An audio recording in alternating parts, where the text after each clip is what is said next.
Welcome to the 𝗟𝗂𝘀𝘀𝘁 podcast, a place for in-depth analysis of webtoon stories.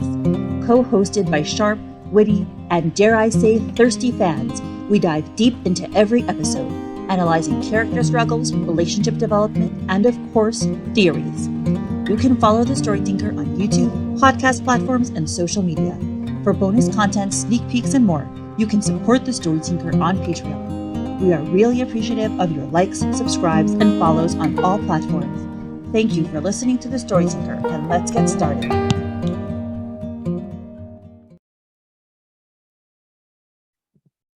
Hi everyone, and welcome to episode 152 of Let's Play. And we are here with Krystine, Laura, and Sabra. Hi guys. Hello. I just want to start off with everyone visually and orally reenacting our reaction to the episode. Ready? 1, 2, 3.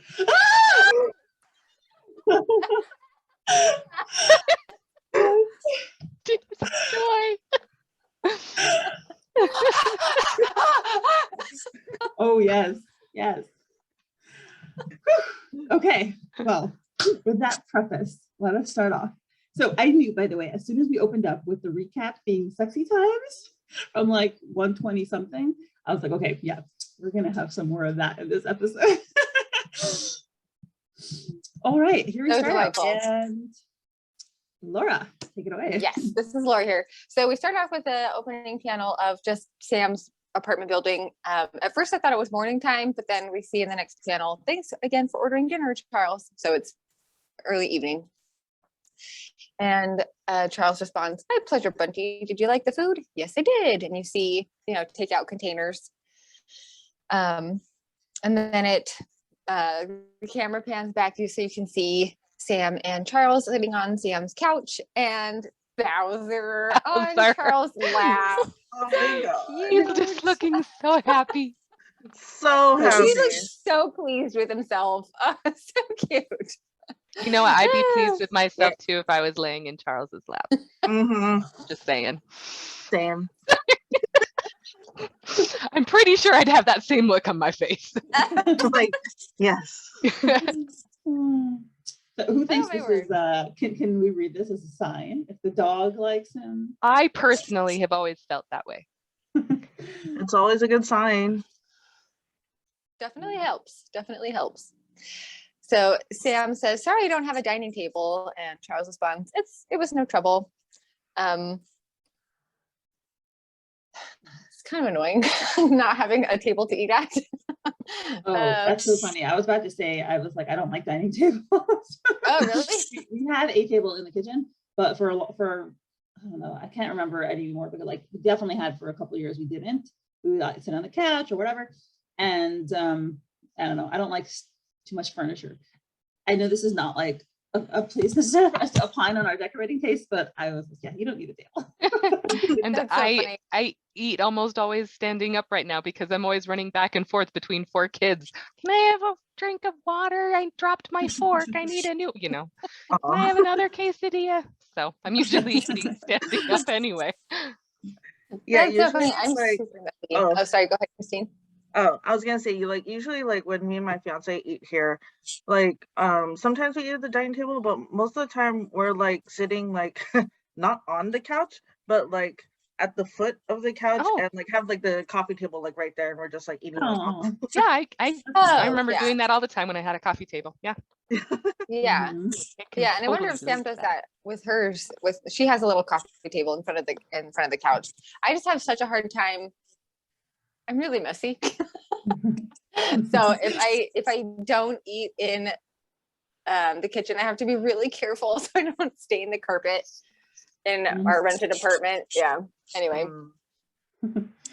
Anyway, interesting discussion about dining preferences. I'm glad we're getting to the important nitty-gritty stuff of this episode. Very important. Yes, that was very important. So forget the rest of the episode. This is important. we need to spend more time on this table arrangement. I mean, what about that? What about the pillow she's got on the couch? What do you guys think of the design? Actually, they're eating on a white couch. It's a little dangerous. It is. So maybe we should talk about spot treatment. Okay. Okay, I'm going to restrain myself because we really could talk about it. All right, good to know. If you have any questions about spot treatment, go to Mindy. I'm not that great, but anyway, okay, let's stop. Okay, so in the next panel, we have Charles saying, "Are you feeling better? And have you had a chance to relax?" And he's smiling. And Sam responds, "Yeah, this was nice. Restaurants are great, but it was nice to eat good food at home too," which I totally get. I like being at home. And then we see a panel of Sam, and she's looking kind of pensive, and she says, "Charles, do you mind if I ask you something?" And he responds, "Not at all." I wish I knew what a Welsh accent sounded like. I could try to pretend, but I'm not going to pretend. So anyway, Charles. Apparently She it's asks close Charles. to, well, I bet it's not even close to Australian because Lucy pretends that he's Australian. So, but I bet she just gets it totally wrong because he's really offended by it. Oh. I'm gonna maybe say something that British people will be like, "What's she talking about?" But I listen to like Welsh people online, and when they're speaking English, they sound British. When they're speaking Welsh, they sound, it's like a different language. But when they speak English, it sounded just like regular British. And of course, I know regular British. There's so many different parts of England, blah blah blah. But like they sounded a British. I bet there's like different dialects, but yeah, to us it would probably just, it's British. Mm-hmm. So Sam asks Charles, "What are your goals for the future?" It's a very formal question, and so it takes him by surprise. He says, "Pardon? Where did this line of questioning come from?" And she said, "I guess I'm just a bit curious about you. I know a bit of your history and also some of your hobbies, but I don't know much about what your plans in life are." And she's getting more comfortable as she puts her arm up and her legs up. And Bowser's just so cute looking at him. So I good. thought, I like, make the same face. I thought like Sam was starting to get like, like a little like ooh la la. Well, she does Oh. look amazing in this dress. Yes. By the way, Definitely. it's funny, Krystine, that you mentioned that, because on my first date with my husband, I did that pose, and at that moment I was like, wait, I think if I do that, it means I like him. So yes. But I love that she's asking him this, and I love the whole conversation that follows, because to me, I know that their intention is not a relationship, but theoretically, if they were getting into a relationship, I mean, these are the kinds of questions, especially long-term relationship, that you would need to ask to know, what are you going to be like holding in the same place? Like, are you heading in the same direction? Are you going to be compatible after more than a couple of months?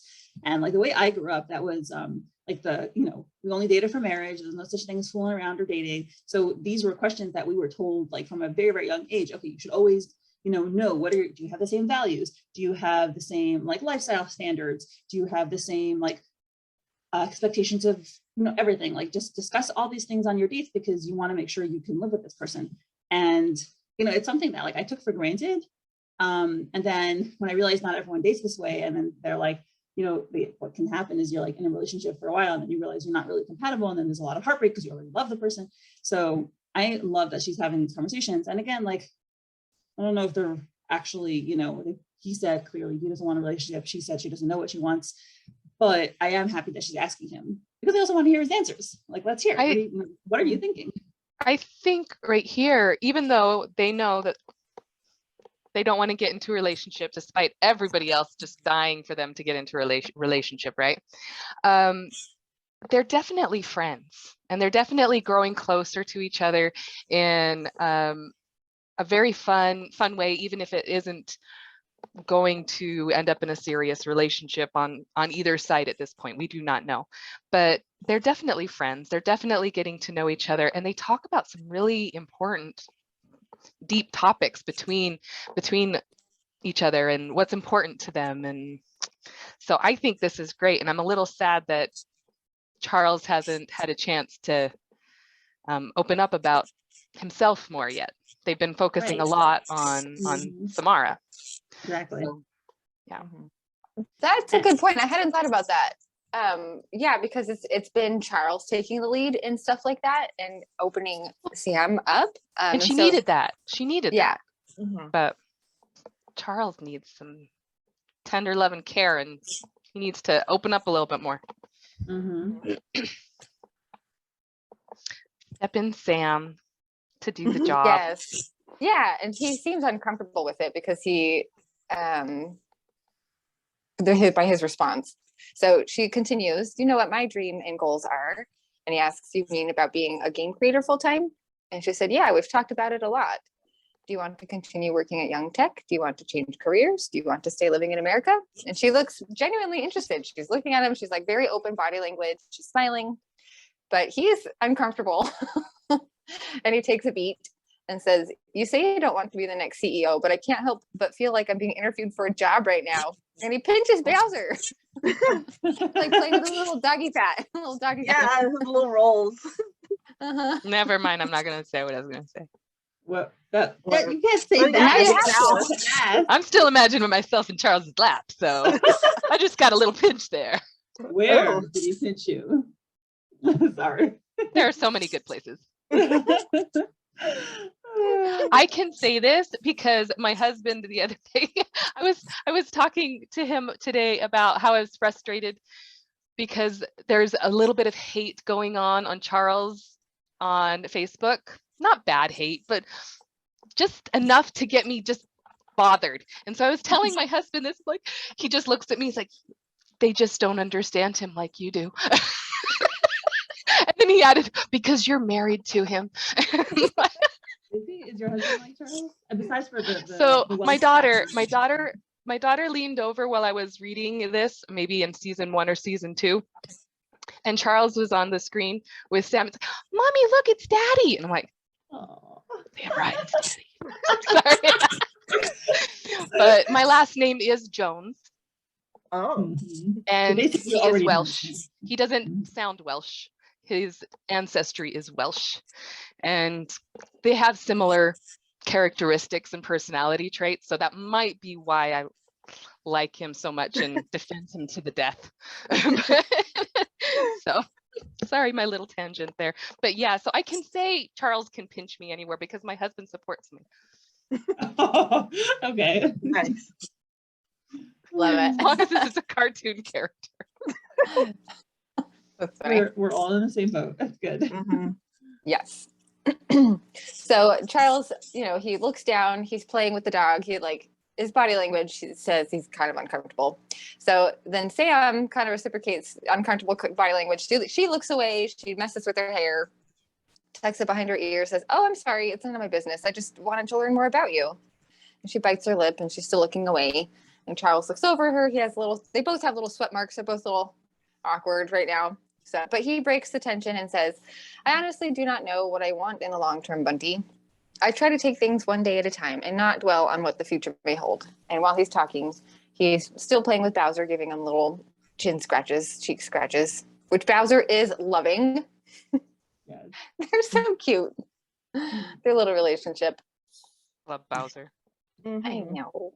So what I noticed is that Charles, when he saw that Sam was uncomfortable and feeling bad about herself, he did take a moment, but he answered because he didn't want to make her feel bad about asking.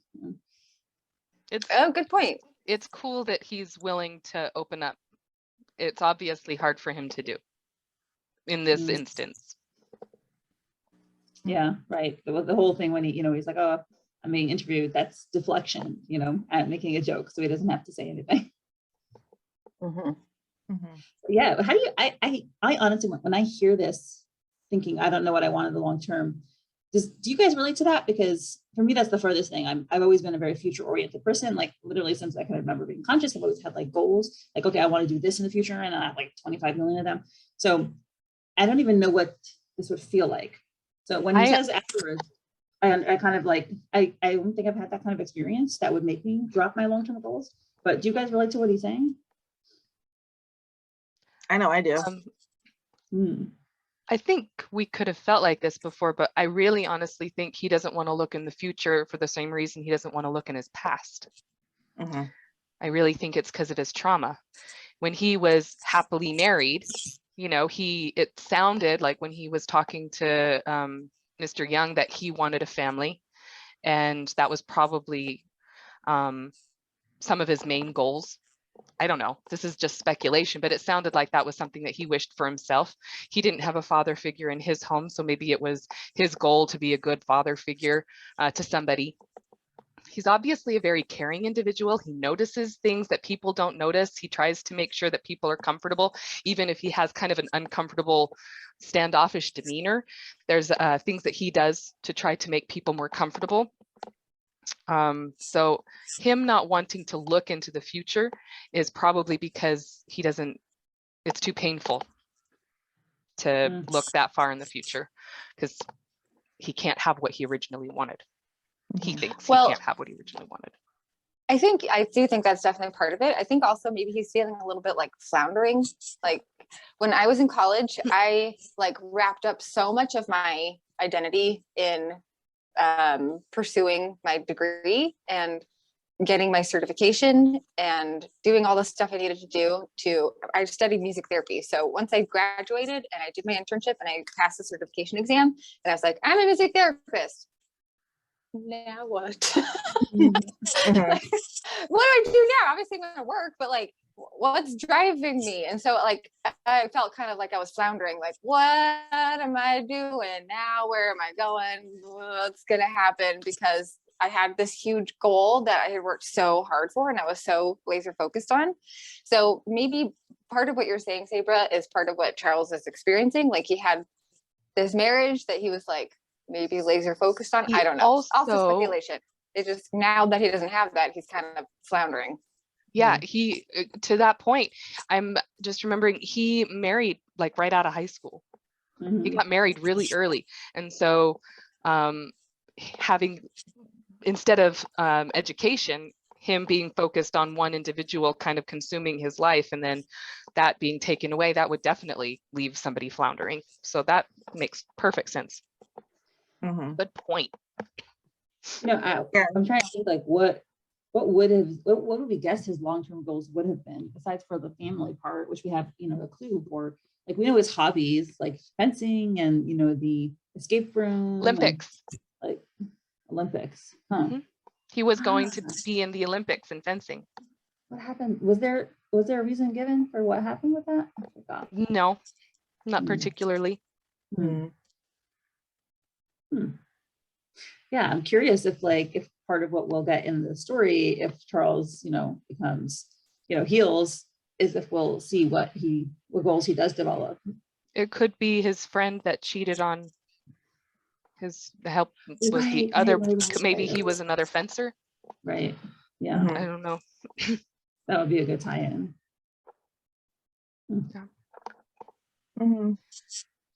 Was you mentioned something on a conversation we were having, Mindy, about maybe we'll get a chance to see more flashbacks from him. And okay, this is totally like fan fiction spin-off, but I was thinking of this horrible scene that could take place.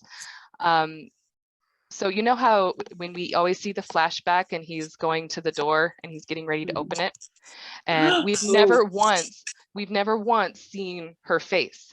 So what if he's finally allowing him to see, and this is totally maybe way off out there, but maybe he's allowing himself to remember this situation, and he opens the door and instead of it's him seeing his wife there, he sees Sam, and that could send him spiraling.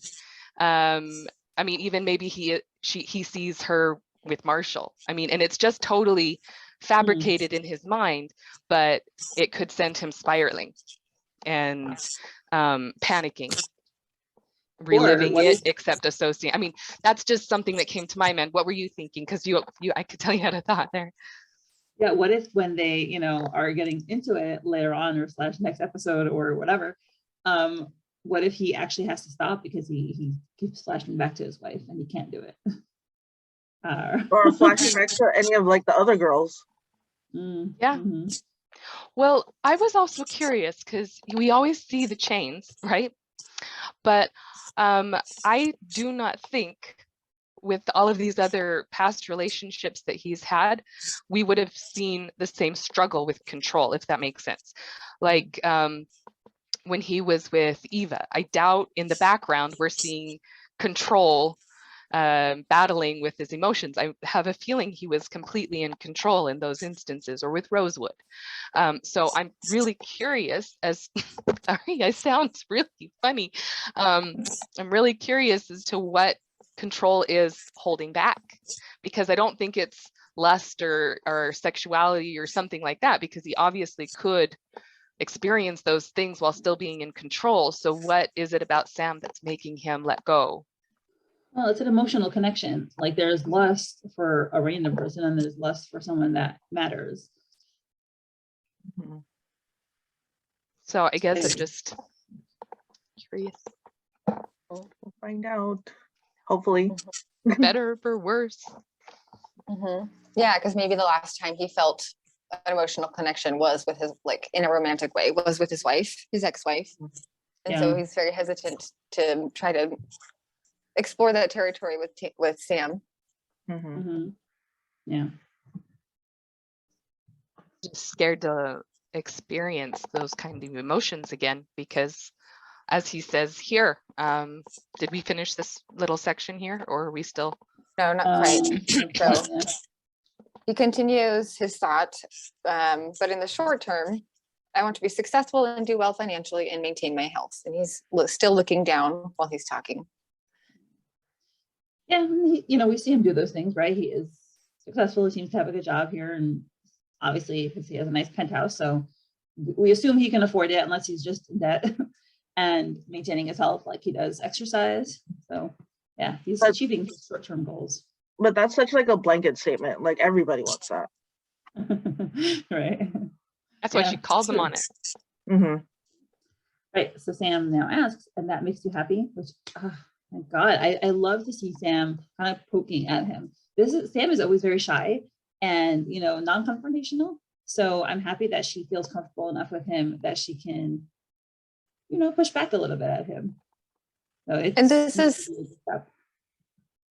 is something she's been observing and wondering about for a while, because in the flashback at the beginning of the episode, she grabbed his face because she wanted to hold his face when he looked unhappy.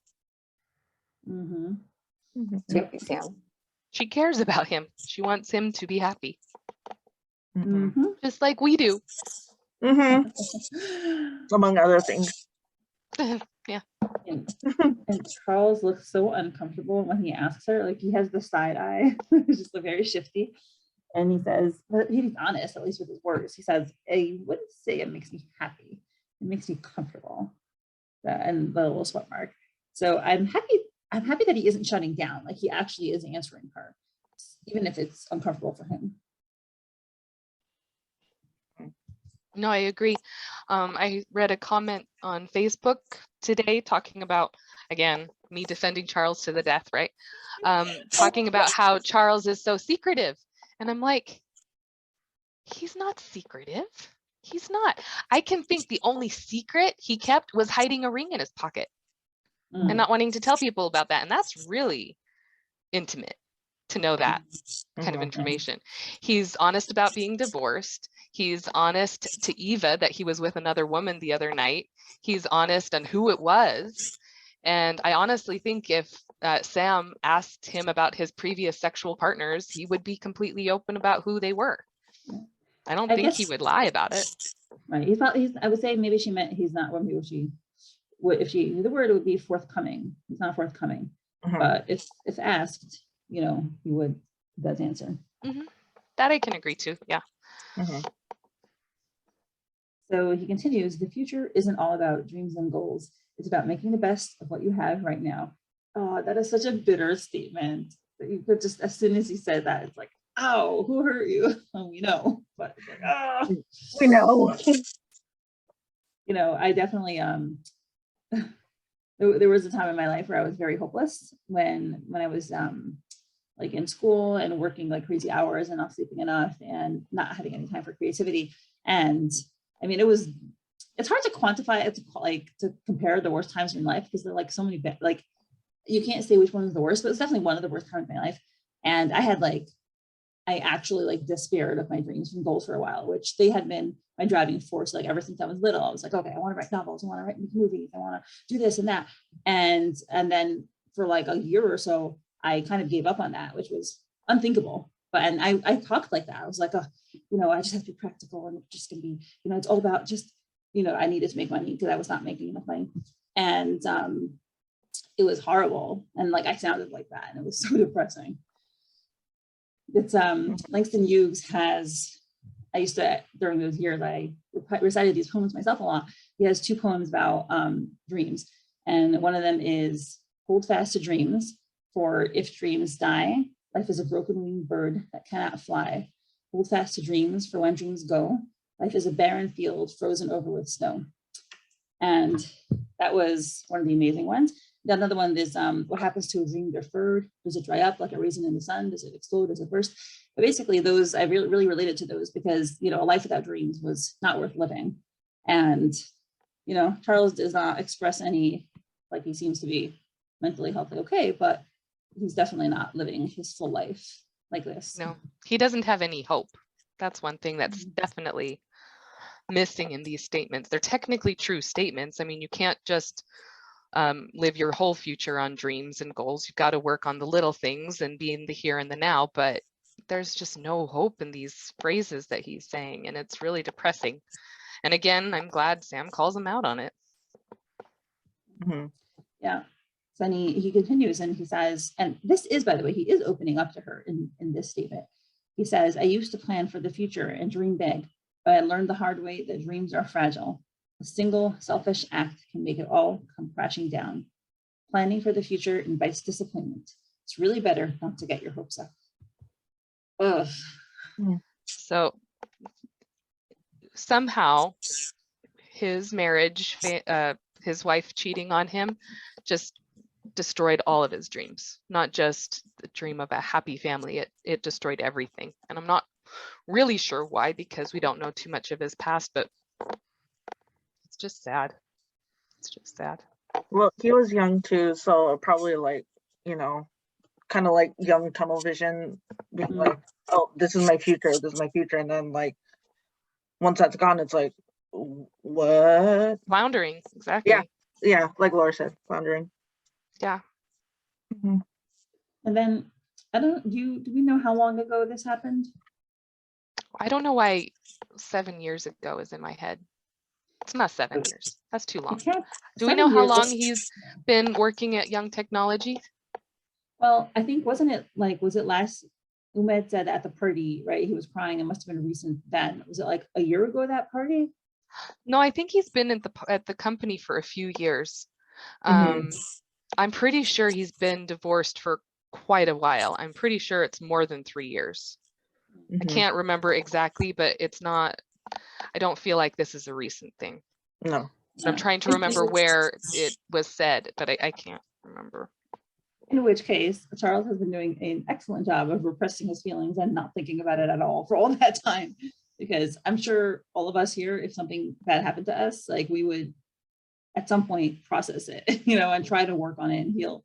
He's like avoidant. Oh my goodness. I kind of think that was a tactic, because maybe he was feeling too much. I mean, just looking at him at the party, it's like, either I'm going to be breaking down and crying whenever I have a moment to think about it, or I'm taking too much whiskey. I don't know. But maybe he just had to shut down to cope and move forward into the day-to-day. I kind of feel like I kind of want to see what happens when he actually starts to process it, and I kind of feel like we'll just see him totally completely break down. But not that I wish that on him, but I kind of do at the same time. It's cathartic. Does that make me a bad person? No, it's cathartic. Yeah. My favorite scene of all time is Good Will Hunting, where the therapist tells him, it's not your fault. It's not your fault. It's not your fault. He's like, yeah, I know. And then finally he actually gets him and he starts sobbing. I cannot describe it. I love it. Because yeah, that's what people have to do. So you have to feel the pain to let it go. Otherwise it's just gonna sit in your heart. Maybe he was just feeling too much, and instead of processing it, that's when control came in and started tying up everybody in there and all of his emotions. And that's just the person he became, was that cold appearing, aloof character that is too beautiful to not be the villain of the story, right? Yep. I've said this a couple of times in the podcast before, but when I first met my husband, he told me, he's like, oh, whenever I have a negative feeling, I push it down, I push it down. I was like, haha, you're so funny, Noel. And then I realized he wasn't saying the truth. He really does that. Did that. I think after 12 years with me, he's learned a little better. But he you know, I said he went through some very tough trauma, and his way of processing it was avoid. And he blocked out some pretty significant memories also. So yeah, that's what he did, because it was too much for him. Yep. And Mongi has said in an interview that we do not see him opening the door because he doesn't want to remember that part. So we don't see it because Charles doesn't think about it. Mm-hmm. Yep. That's just, he won't be able to process it unless he does. Mm-hmm. But Which is what? Oh, it's just, which is why I was thinking, oh, wouldn't that be weird if we finally saw it and then he like changed the faces in it, and that's why it's probably a really weird thought, but I was just trying to think it probably would be more traumatic for us as readers to see it portrayed that way instead of seeing some random lady we do not know. Mm-hmm. If I'm right. No, Yeah, I was just gonna say, I think Mongi does a really good job of portraying what it's like to, I mean, life is hard, and all of us have to go through some sort of hardship trauma at some point, and people deal with it in different ways. And so I'm sure there are a lot of people out there that like don't process hard things, or like whether or not because they have the resources to. Charles would have the resources, like financial resources, to do so. He doesn't have the emotional capability. It doesn't seem like he doesn't have like the room in his life to process those things, but he still functions. He still goes about his daily life. But like, while being avoidant to it, he's also like, his whole life is shaped by it. So it's like this contradictory that I think is really interesting and so true to life for a lot of people. And I can't help but remember how Vicky responded when she just had a moment of his life, just in her, just one moment of getting a glimpse of what his life is like and how much pain that caused her and how much help she needed to just kind of pull herself out of that. And that just made me ache for Charles, because I think it really kind of points out how much pain he is actually going through, even if he doesn't show it. I wonder if we'll get like a moment where Vicky like tells Sam about that moment. Well, she's been very secretive about her ability. That's true. But I mean, like maybe like covertly, like, yeah, I mean, she definitely knows how to help people through those moments. She's done it her whole life, but I don't know. Yeah, that'd be interesting, because you know we've noticed that they tend to baby her a little. So the fact that she didn't tell her right away, like I felt like she needed kind of time to process it herself before deciding what she wanted to do. But yeah, I feel like she probably would tell her something at some point. You know, okay, this is what I felt. You know, give me some feedback. What will Vicky see when she sees him next? Especially after what we think is going to happen next. Well, we hope. We hope. Yeah. So speaking of that kind of mood, Charles says, "Sorry, I suppose that was a bit of a mood killer," because Sam's looking away, quite anxious. She looks sympathetic. She looks like she feels bad for him. And she tells him, I'm actually thinking that I may have been right about you always looking so sad." Ugh, she said it. And she gets up and she look on Charles's face. The look on Charles's face as she's walking away and he's got Bowser in his lap. That look. Right? You're leaving me too. No, I was more thinking she's talking about the pain that he's going through, and it's like somebody's kind of, you know, understanding, but I'm still having to feel this, and I don't know, I kind of feel like he's being forced to feel a little bit here. Yeah, exactly. He's being confronted with what people avoid talking to him about, because it's like, oh, we're too polite, we don't want to mention it. But yeah, she says, I know what happened with your ex-wife must have hurt, but I can't help but feel like you're still letting her hurt you. And then she turns back and says, she ruined your marriage, but you're letting her ruin your future. Mind blown. Very astute. Very. And so And very, to the point. Yeah. And very courageous to tell that to him. Like, that may feel like it would be too harsh or something for other people to say, especially if they don't have a super close relationship with somebody. But she's like, you need to hear this. Yeah, well, she can give tough love because he's given her tough love, and she's had some good, a good role model from him, in all honesty, because she's been babied by everybody else, and he's, I don't know, he's kind of getting his taste of his own medicine right now, and it's really good for him. But the look on his face, it just breaks my heart. But he does need it. He needs someone to touch. Absolutely.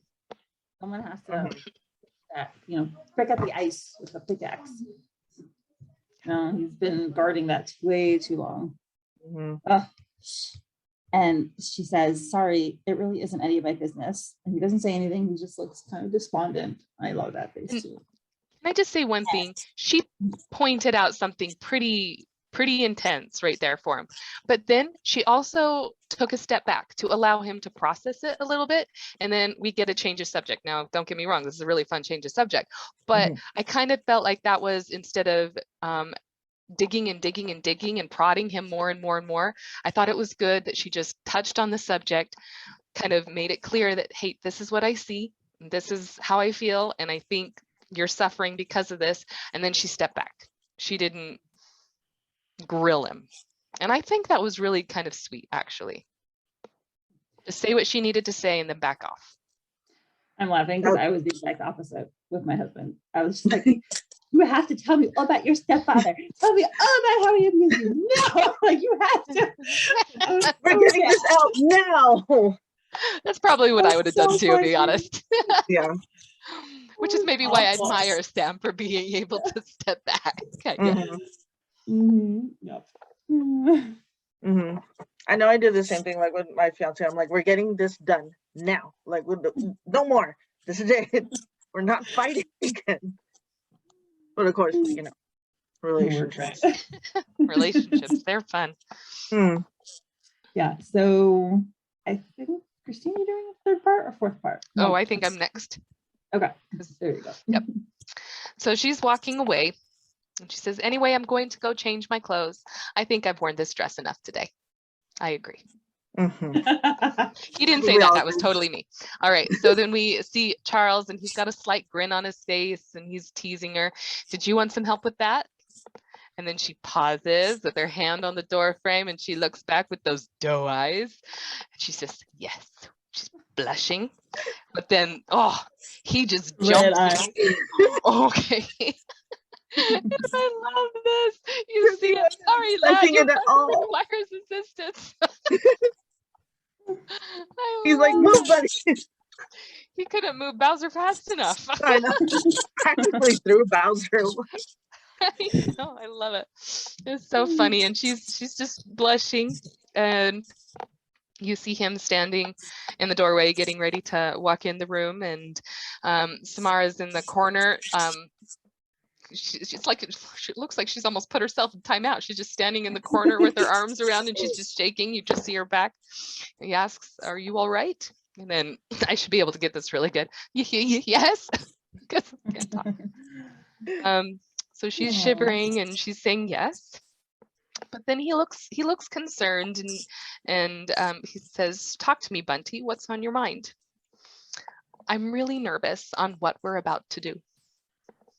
I'm really nervous on what we're about to do.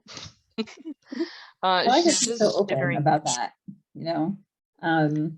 It takes a lot, I think, to talk. I guess it depends on your personality, how you were raised, but I think a lot of people have a hard time talking about their sexual feelings, and I'm happy that she's able to say that to him, and be open. Have you noticed that she's just completely stopped trying to lie to him because he calls her on it every single time? It's like, it's pointless. I'm not even going to bother lying to him anymore. I can't get away with it. So now he's loosening his tie. Somebody mentioned that his tie is kind of like his control. Yeah. Did Monkey mention that in an interview? I can't remember. So he's loosening up his tie. Probably, in all honesty, I think he's I actually think he's at this point getting resigned to maybe having another case of blue balls, in all honesty. You know, he's like, I guess we're not going to go anywhere tonight. So, you know, but he's very sympathetic, and he says, you don't need to be nervous, Samara. And he sits down on the bed. She says, I know, but I still am. And she still got her back to him. What?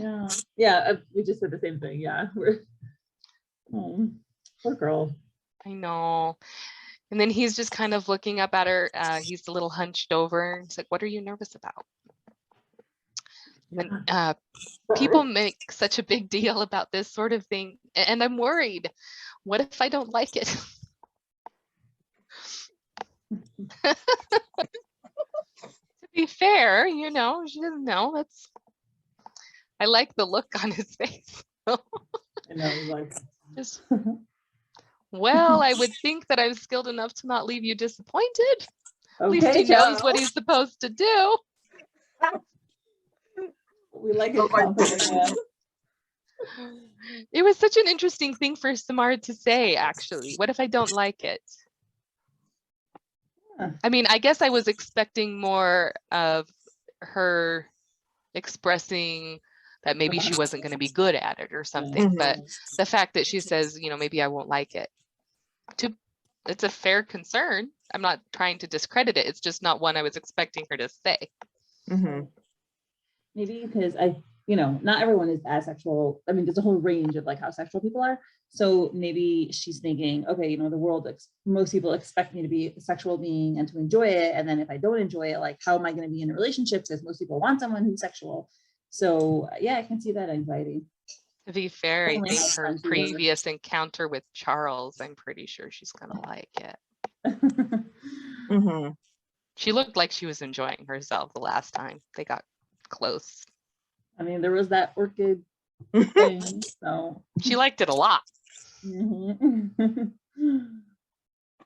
All right, so he says that he's skilled enough not to leave her disappointed. And she's looks like she's a little mortified. We're still seeing the back of her head, though. That's not what I meant. I meant. And then he just kind of, he looks, what do you think this look is? He looks sad. Sad for her, maybe. I think sad for her. Worried? Sad for her? Yeah, that's what I think. Yeah, I don't think he's sad for himself. I think he's more concerned, and I don't know. It's a sweet look, though. I think it's. Yeah, I think he's sad that she feels this way about herself, that she's so worried and so anxious. And it's so interesting because he sees himself in such a kind of a negative light, but he thinks she's such a cute little lamb, and I don't know. It's a sweet little look here. And he says, "Come here, Bunty. Come in for a hug." Oh wait, is this you? This is Krystine. Yeah. I think so. Yeah. Come in for a hug. And Sam was like, "Kutch." I'm pretty sure that's how it's pronounced. Kutch. He's like, "That's right. You remembered." And then Sam's like, "Are you disappointed in me?" "Not at all, Bunty. I would only be disappointed if you did something you didn't truly want." And she's like, "Really?" I'm like, "Of course." And he's, he's sensitive to her. Like, he realizes she's uncomfortable, and he's like, "Okay, let's relax. You don't have to do anything you don't want to." Like, no expectations. He's giving her an out. Maybe himself an out too. Oh yeah, that's a good point, Krystine. What did you say, Krystine? I couldn't hear. I said like giving himself an out too. It's true. Yeah. I imagine it's not very arousing to see Sam in this state. So, or maybe for some people it is, but yeah. That would be disturbing. Yes. Sorry. Yeah. Yeah, it would not be cool. So it's very sweet that he's so concerned and caring for her. And he's all like, how about we go back to your living room and get comfortable? We can watch some television, snuggle with your pup, and just enjoy your other's company. I'm like, okay. Sounds nice. That sounds nice. She still has to get out of that dress, though. There's no way she can be that comfortable in a dress. So. And she's sitting in his lap. So sweet. She looks so happy too. She's like smiling contentedly, putting her head on his cheek. So, I mean, I don't know about you guys, but my husband, he's a lot taller than me. And so one of my favorite things to do is I'll just walk up to him like this and he just kind of like envelops me, and it's the sweetest thing, and I love it. And it's probably looks completely idiotic because I'm not holding him at all. I'm just kind of snuggled into him, but it just makes me think of that. He's much more he's a lot taller than her, and he's able to kind of envelop her, and that just feels like love to me. Yep. So Same. He's rubbing her shoulder. It's so sweet. Holding her hands. I love cuddling my husband, and I always tell him, like, pretty much almost every night, I'm like, you know, like, oh, you're so warm, you're so soft. I'm like, what do people do when they don't have someone to sleep with? I'm sad. I unfortunately, well, me and my fiance are like almost the same height, and I'm like 5'4", like on a good day. So like when I like try to snuggle on him, like when I'm sitting on his lap, it kind of looks, I'm sure it looks awkward, but like I'm just like, oh, I try That to be like as small as possible. I'm like, just hold me. So cute. oh, this next panel killed me. Mm-hmm. It just killed me. And he's like, we don't have to do anything else. How does that sound? Love. You do not call somebody love unless you have a deep connection with that person. I call my children love. Sometimes I call my husband love, and that's it. That's it. My husband will call me love. You don't do it unless you really care about this person. And he already had a cute nickname. I know. Say it this way, but he did. He doesn't even know it. He can be in denial all he wants, but he said it. He loves her. So does. And we love him for loving her. Observe our meltdown over a We're not even at the best part yet. I know. I'm sorry, but I just died when he called her love. I know. It's so sweet. I do feel obligated to point out that a lot of people in the UK will say love as a way to say like, hi, honey.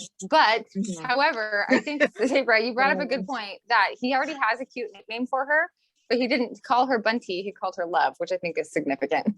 It's the first time he's called her. We haven't seen him call anybody else that. Granted, we haven't seen him with somebody else that he's really close to. We haven't even seen him with his mother or anything like that. So for me, it was a big, major point. And I think it was put in such a way that it had to have been deliberate by Monkey. That's what I'm saying.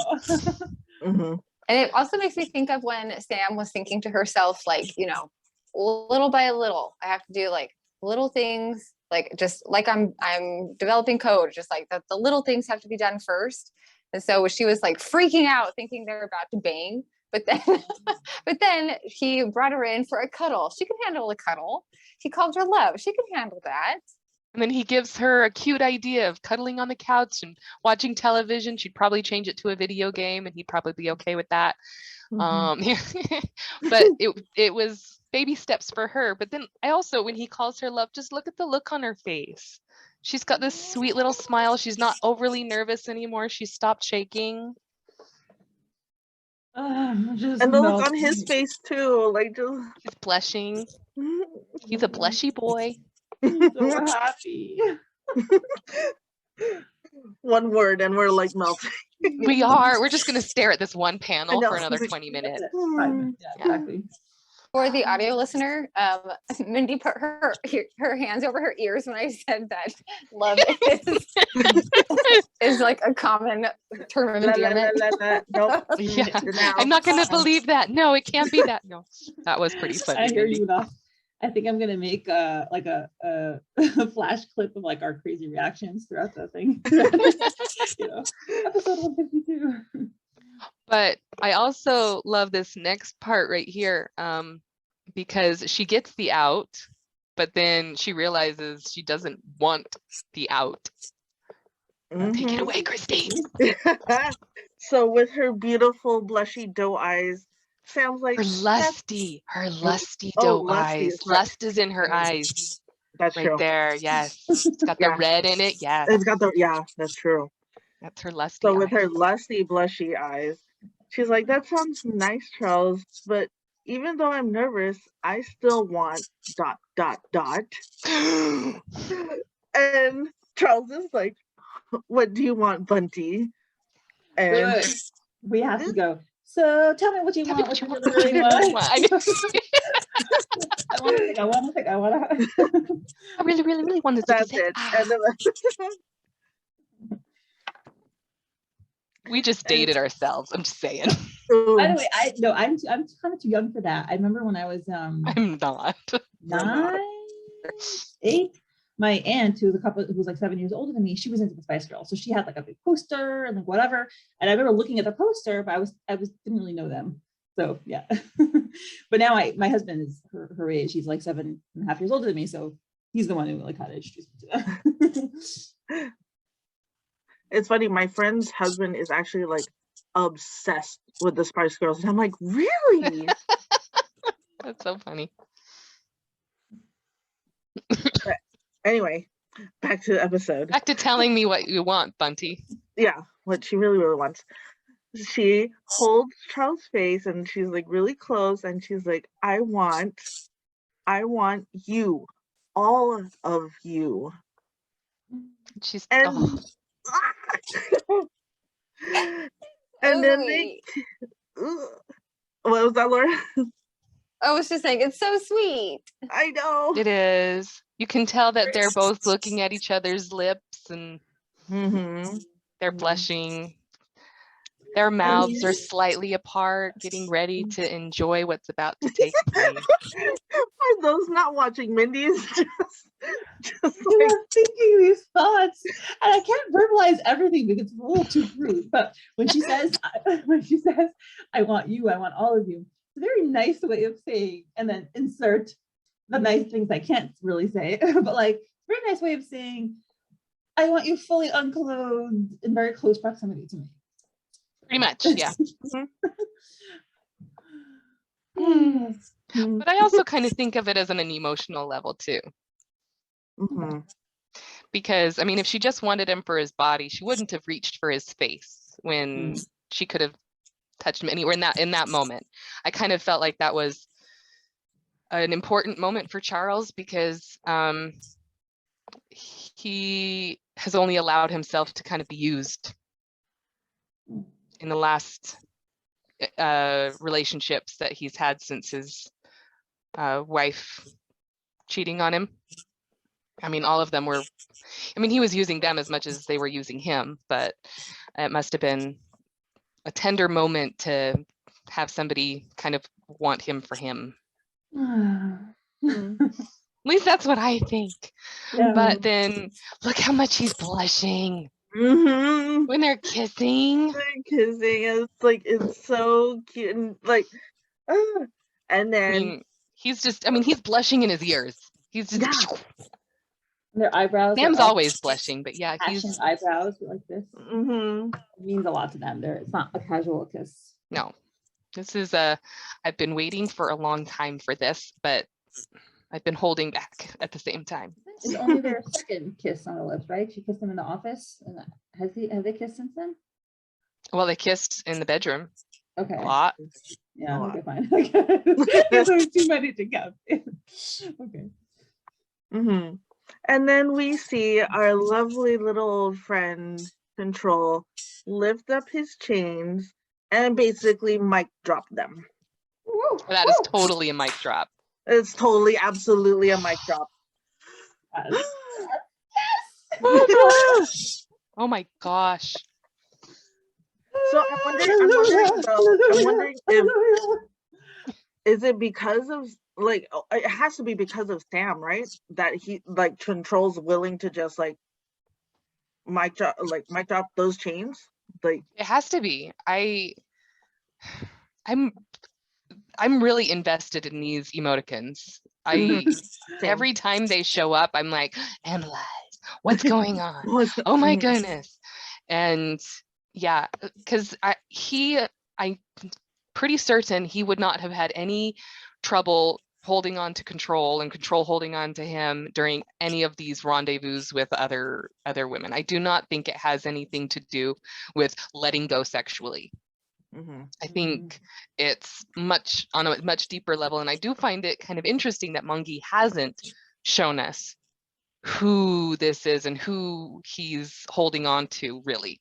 We know about Control, but we haven't seen any of his other emoticons faces, so we don't know exactly what the emotion is that's being restrained. And I really want to know.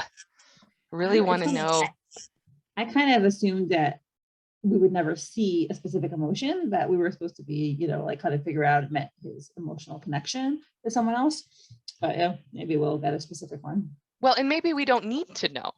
Maybe we don't need to know, because it is obvious that it's him letting go of everything that he was holding back on, which could be a lot of things like hope or fear or anything like that, just letting it go and being willing to embrace it, even if it's scary for him.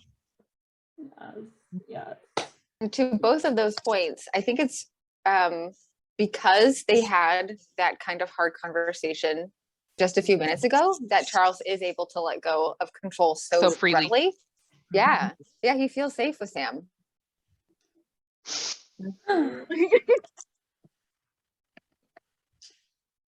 Let's just revel in that moment. I know, they're sweet. Watch. Mangi's gonna be so mean and jump back to like some of the other characters next week. No. Or worst case scenario, Dad comes home. Dad comes home and comes in. Or Marshall interrupts because they're next door neighbors. All these horrible situations. Cruel punishment. I'm being realistic. I don't want to get my hopes up. Right. Okay. Well, people also mentioned you could, we'll drop this over the Christmas hiatus, which is maybe 2 weeks. So, but we do have one more, right? Yeah, but then it'll be 2 weeks. Yeah, I feel like it's only building up to a bigger another cliffhanger, right? Oh yeah. No, I don't want to think about it.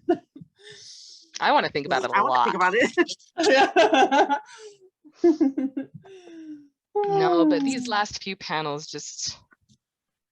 the last 4 panels just had me. Oh, they had me. That's all I can say. They just had me. I about threw my phone. I did notice, I mentioned it to Mindy, I kind of feel Control doesn't look so emaciated in this one. Yeah. Which I thought was kind of maybe important. I don't know if it's important, but I just felt like it was nice that Control could be healthy instead of gasping and trying to survive, but just being in control and being healthy, but not overbearing, and then just being able to let go when Control's supposed to let go. That's a good point. Because you do need control some of the time. Right? Yeah, Control is not a villain. No, he just has overused control. Control got a little too much attention, and let's face it, no emotion should be chained up like that. That's just sad. So it's beautiful. This episode was amazing. I'm so happy. Oh, sorry, go on. That's it. I don't have anything to say. Oh, Making noises at this point. I'm so happy for Sam's development. Like when was it? It was sometime, I don't remember what episode or what season even. Like she hadn't even like really thought about sex. She hadn't even really thought about relationships. She's like, oh, I'm just kind of going about my day, Completely going about my oblivious life. to. Yeah. And now here she is like, man, I want your dick in me right now. You got it. Truth. I mean, she's already been, pretty intimate with him. She's already experienced her first orgasm. I'm assuming her first orgasm. Maybe not. That's my assumption. It made it sound like it was her first orgasm. Yeah, definitely first with another person. Well, yeah. just the way she was saying how she feels weird. Like she didn't know what to how to explain it. True, yeah. And so for me, I think it Probably was her first orgasm, because I don't think she's the kind of person to pleasure herself. She was right. too embarrassed to even think about that. So yeah. Right. I'm just so proud of her development. They're like pre-game. She's like, what? Yeah. So yeah. Not Monkey. I meant Monica. Monica, yeah. I mean, Monica is speaking, it's true. For Monkey, but yeah. Yep. So this is just special. But then again, there's some hate going on Charles and Marshall on Facebook right now because of the whole bro code thing. I haven't read through that whole discussion yet, but I'm a little. I don't read too much of it because it frustrates me. The love of Charles. I'm just like, la, la, la, la, la. In what scenario would Eva confronting Charles and Sam be a good thing in that? How would that have been a good scenario for anybody at that moment? Some people, and I used to be one of those people, believe in like honesty at all costs. And then I realized sometimes you should, you don't have to say everything. Like sometimes the truth hurts too much or whatever. Like you don't have to fight drama.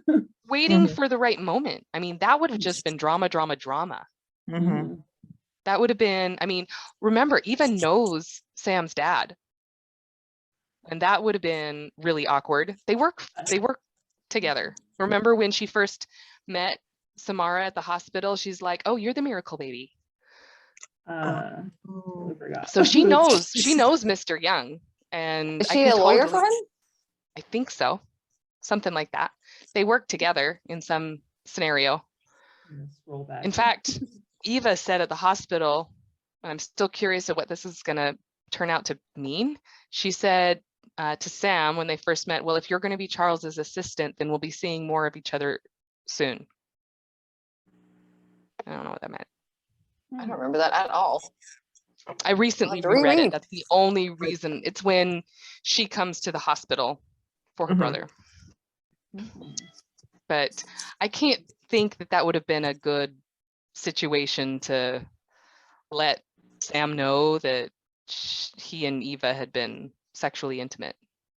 I don't think he should keep it a secret if it comes up, but I don't think it's a necessity at this point, especially when she's just barely coming to terms with becoming intimate with Charles. I don't know what that was.